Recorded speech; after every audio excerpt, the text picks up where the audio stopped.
fire, ice, and everything nice. This is Eternal Strands.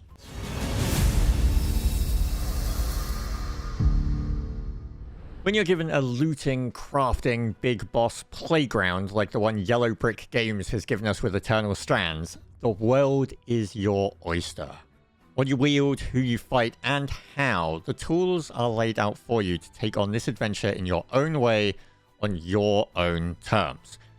Originally, I was going to talk about the fun you can have in Eternal Strands, but the more examples I jotted down, something else came to me. You see, I'm starting to believe that Eternal Strands is gaslighting me into thinking that I'm the hero of this story.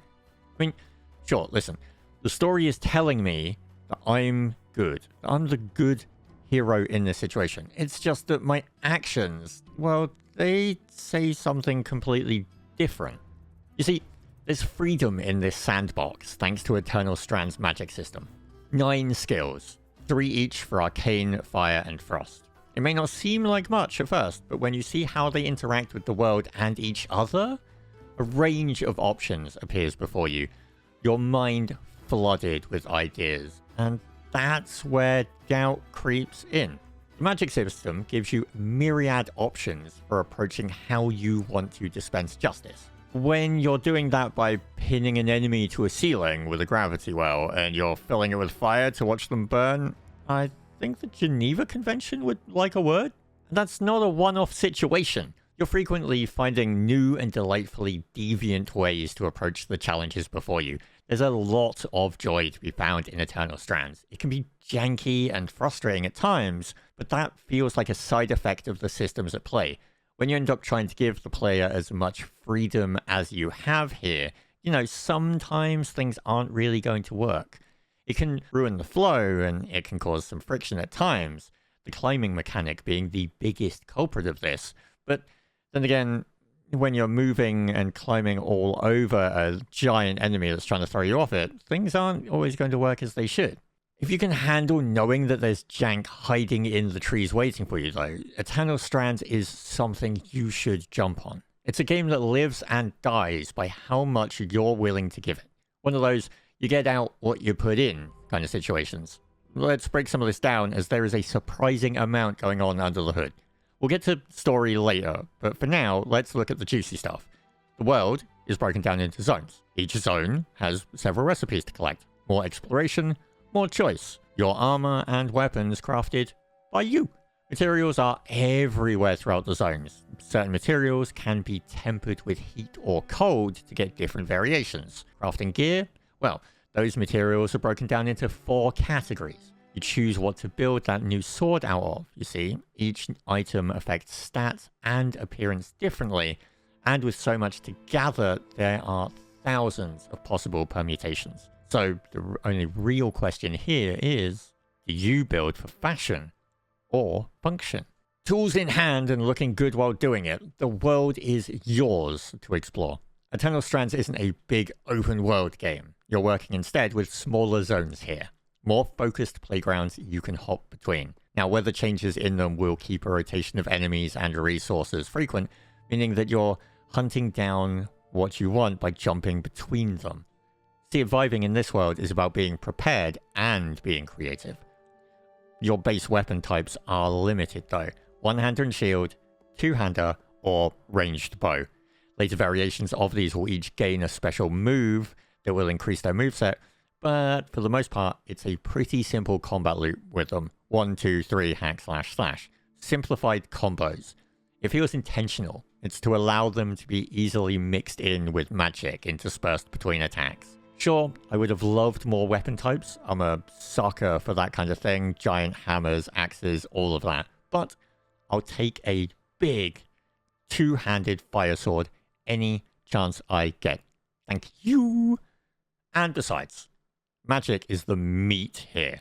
Weapons you're wielding, they're the sidearm to assist you. When you have the ability to freeze something's feet to the floor, all you really need is a big chopper to chop. Remember what I said at the start? This is where things became hazy for me in dispensing my justice. See, the game told me I was doing something noble, but then I'd go and throw an enemy off a cliff. It would help get a friend to like do something, and that would then be followed by turning the room and the enemies in it into a glass crater. I'm not sure how heroic it is to freeze an enemy in a solid block of ice and let Frostbite take care of them while they fight their co-workers. I think a wise man once said, with great power comes great responsibility. But when you try to invent new ways to throw fire over long distances, it's definitely closer to absolute power corrupts absolutely in the best possible ways. Enemy blocking your path? Move him. A pack of local wildlife causing you trouble? Entomb them in ice and pick them off one by one. Throw some ice mines down and turn the area into a frozen battlefield. Maybe you're fighting in an enclosed space. Easy. Fill it with fire. Maybe you're fighting in an open space. Easy. Fill it with fire. Fighting anywhere, against anything, fire.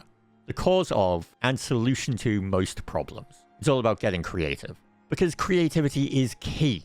It feels like care and consideration were put into just how much freedom a player should have here, rewarding experimentation and exploration, not just with the world, but with the crafting system too. I wasn't expecting there to be as many materials to choose from as you're given, and some of them are integrated in the world in a way that just plays off everything else going on. That's one of the strengths on show here. How all of these systems not only stand on their own, but then end up interacting with each other. It doesn't feel like something was tacked on. It feels like they're interwoven, and that strands thing coming back into play. You see, the magic system is a great combat tool, but on top of that, it's then also used for gathering. You can use your skills to do things like temper ore, which changes the loot that's going to drop. That means different quality, different stats, and different appearance. It's smart. It makes sense that that would happen, but it doesn't mean that you expect it. Again, it's rewarding experimentation, discovery, seeing what things work together. It is a delightful core pillar of this game.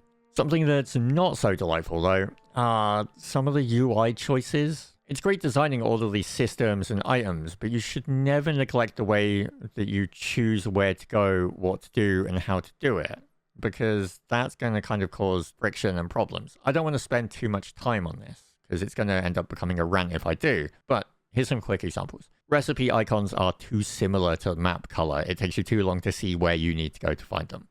You can see drops for a zone, but a bestiary to see what drops from what monster would be great for targeting things, so you know where to go, what to do, and how to take it out. Comparing weapons while in menus, nope. Being able to sort resources by quality or quantity, nope. Again, little friction points that detract, but don't derail what's to be found here. You want smoothness in how a player can engage with these systems. Hopefully some of these get patched, but for now, they're annoying.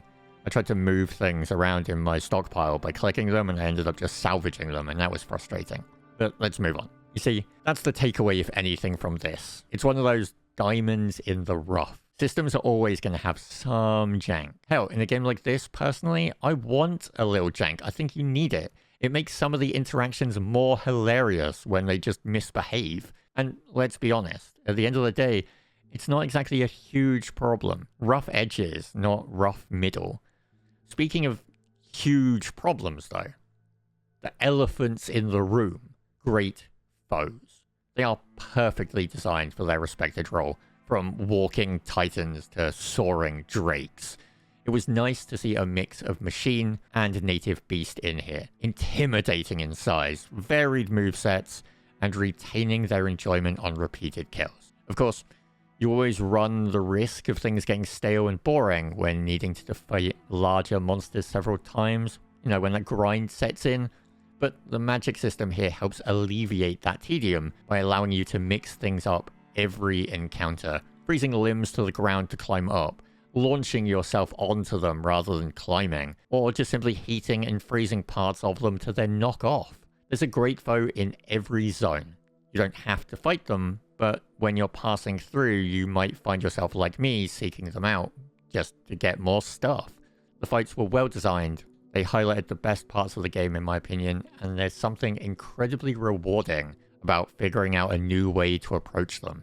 And that's also in part thanks to the harvesting system. You see, larger enemies can be taken down in your standard way. Knock parts off, collect materials, reduce shiny HP bar all the way down to 0. Nothing new there when it comes to a game, right? But Eternal Strands' great foes also have a second way to be slain. Destroying certain parts will open a harvesting point, which, if you can then interact with it, is a quick way to end the rest of the fight. And that's also an integral way to upgrading your abilities. It's an interesting system as it means that you have to approach the fight in a certain way, but how you get from A to B is still completely up to you. We should probably also quickly touch on the story. It's standard fare. It does nothing out of the ordinary worth talking about. It's not bad, I'm not complaining. It's just safe. The characters that accompany you on your journey are solid. They help out a lot with it. They're also going to keep you inundated with side quests and story beats to help their own characters evolve and get rounded out. It might sound like I'm being negative about the story here by not talking about it much, but it's more that it just kind of flows into that player freedom aspect. It's meaningful enough while still being light that it feels kind of like a suggestion that you're going on while exploring, rather than a mandate of, you need to go do this right now. Kind of like, would you kindly, rather than, oh god, the sky is falling, we need help. That's to say that Eternal Strands does a masterful job of being one of those games that, once you're done with the story, the world still feels playable. Okay, that's done, let's get back to it sort of thing. It's got some sharp corners and frustrations, but for every dip you find, there's a soaring moment of joy to counterbalance it. For a first outing, Yellow Brick Games could have done a lot worse. It feels like the biggest bounce-off point here is going to be the climbing and movement systems while fighting great foes. If that's a concern to you, try the demo first. If you're a fan of Mortals, Phoenix Rising, or the crafting and combat freedom of Breath of the Wild, or even very light splashes of Monster Hunter, then you should definitely take a look. Just be warned, you'll keep jumping off ledges, and then remember there is no glider in this game, because 10 hours in, I was still eating dirt because of this. So where does that put us? Well, Eternal Strands cost $40, or around £35. Our playthrough took a total of 27 hours, during which time we unlocked, hey look at that, 27 achievements out of a total of 44. It should also be stated that after rolling credits on the story, we went straight back into playing the game, rather than writing things down, which we normally do, simply because it just felt more enjoyable to go back and keep playing the game. And that's a great touch. Eternal Strands also has a free demo out. It's also on Game Pass, and that gives you more ways to play this. Freedom of choice popping up even in this section was something that I wasn't expecting, I will admit. Eternal Strands is one of those games where you get out of it what you put in. You could breeze through this story in about half the time we took, but you would be missing out on a lot of the source that makes it a fun sandbox. The magic system of Eternal Strands feels designed with fun at its heart. It is truly a deviant's playground, where the only thing holding you back is your imagination and your conscience.